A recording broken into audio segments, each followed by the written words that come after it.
मंत्री के खिलाफ किया गया है, नहीं गृह मंत्री के खिलाफ किया गया है, नहीं मुख्यमंत्री के खिलाफ किया गया है, जबकि प्रधानमंत्री ने 1 लाख महिलाओं के खाता में 10-10 हजार रुपया ट्रांसफर कराया है ना। सॉरी 75 लाख जो है एक बार किए हैं, 25 लाख यानी 1 करोड़ महिलाओं के खाता में जो है ट्रांसफर किए हैं, और 21 लाख महिलाओं के खाता में मुख्यमंत्री ने कराया है। और उसके बाद भी जो है यह सिलसिला तब तक जारी रहा जब तक यह चुनाव समाप्त नहीं हुआ, यानी अंतिम 7 तारीख तक उन्होंने जो है दिखाया है कि 7 तारीख यानी 7 तारीख शुक्रवार था, 7 नवंबर शुक्रवार था, और जो है 7 नवंबर तक गया है। हो सकता है किसी महिला के खाता में 11 नवंबर तक भी खाता में गया हो।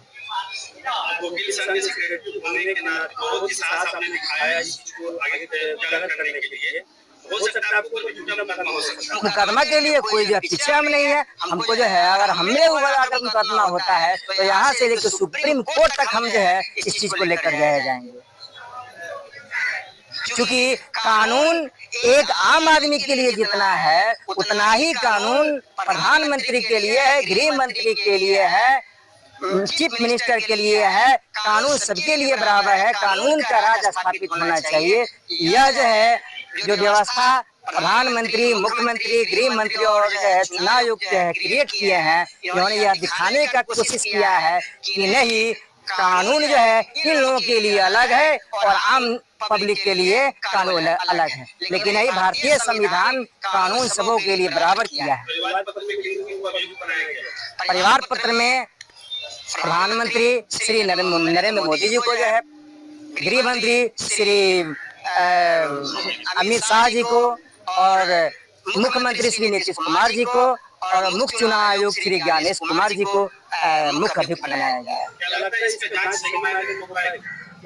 न्यायालय सर्वोपरि है। हम लोग न्यायालय में परिवार पत्र दायर किए हैं और न्यायालय से हम नहीं, पूरे भारतवर्ष से के सभी व्यक्तियों का आस्था जुड़ा हुआ है, सभी लोगों का विश्वास जुड़ा हुआ है। न्याय हमेशा जो है न्यायालय जो है दिया है, और इस परिवार पत्र के माध्यम से भी जो है हम लोगों को यानी पूरे भारत के लोकतंत्र में विश्वास करने वाले लोगों को जो है न्याय मिलेगा।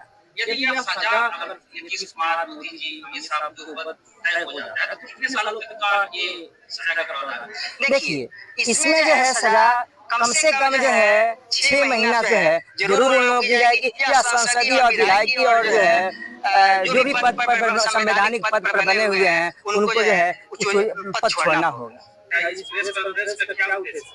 पहले आप सभी मीडिया के भाई बंधुओं को सिकराना विधिक संघ के महासचिव होने के नाते आप सभी लोगों का धन्यवाद, शुक्रिया। आज के प्रेस कॉन्फ्रेंस का मुख्य कारण है कि आचार संहिता का उल्लंघन,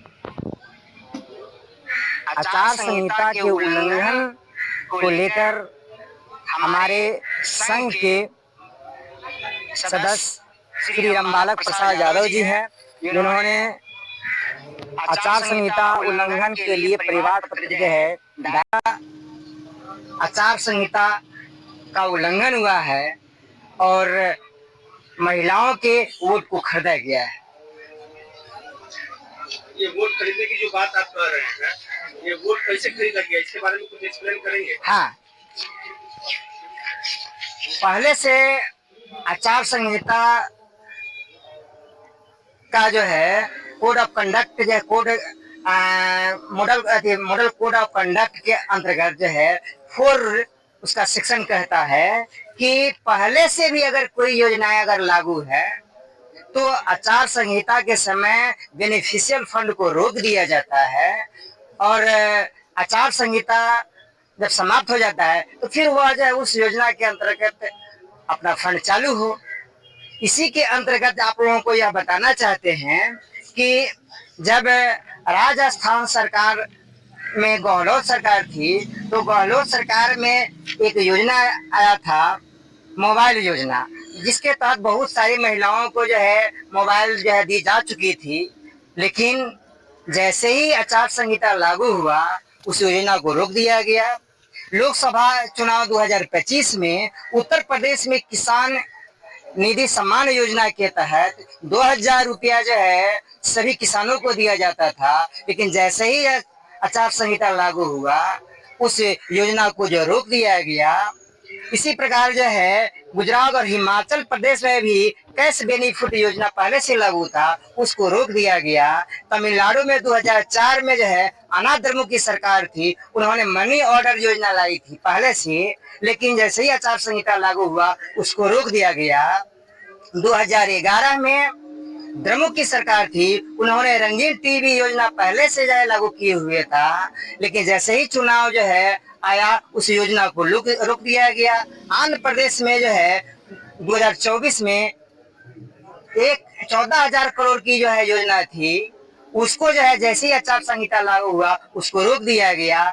हिमाचल प्रदेश में इंदिरा गांधी प्यारी बहना सुख सम्मान योजना के तहत प्रत्येक जो है महिलाओं को 1500 रुपया दिया जाता था। जैसे ही जो है लोकसभा का जो है घोषणा हुआ इस योजना को रोक दिया गया। लेकिन बिहार में जो महिला रोजगार योजना जो है लागू हुआ, इसके लिए पहले से कोई फंड भी नहीं था और चुनाव से ऐन पहले घोषणा की जाती है और घोषणा के बाद महिलाओं के खाता में, प्रत्येक महिला के खाते में 10-10 हजार रुपया ट्रांसफर किया जाता है। और इसके लिए जो है मॉडल कोड ऑफ कंडक्ट कहता है कि अगर कोई योजना आपको लागू रखना है तो पहले आपको मुख्य चुनाव आयुक्त से परमिशन लेना है। तो इस योजना को उन्होंने लागू रखने के लिए पहले तो इन्होंने फंड जो है क्रिएट नहीं किया था, दूसरे फंड से पैसा इस फंड में एकाएक महिलाओं के जो खाता में जो ट्रांसफर किए गए और यह योजना तब तक जो है लागू रहा, ये पैसा ट्रांसफर का खेल तब तक चलता रहा जब तक चुनाव समाप्त नहीं हुआ। तो समाप्त होने के बाद भी पैसा किया होगा, लेकिन हमरा जो है आचार संहिता उल्लंघन के लिए है कि चुनाव के पहले अपने महिलाओं के खाता में अगर रुपया अगर आया है तो आचार संहिता का उल्लंघन हुआ है, महिलाओं के वोट खरीदा गया है ना। तो महिलाओं के वोट खरीदने के लिए भी जो है भारतीय न्याय संहिता में जो है धारा है, उस धारा के सुसंगत धारा के अंतर्गत जो है परिवार पत्र दाखिल किया गया है। और आचार संहिता उल्लंघन के लिए जो धारा है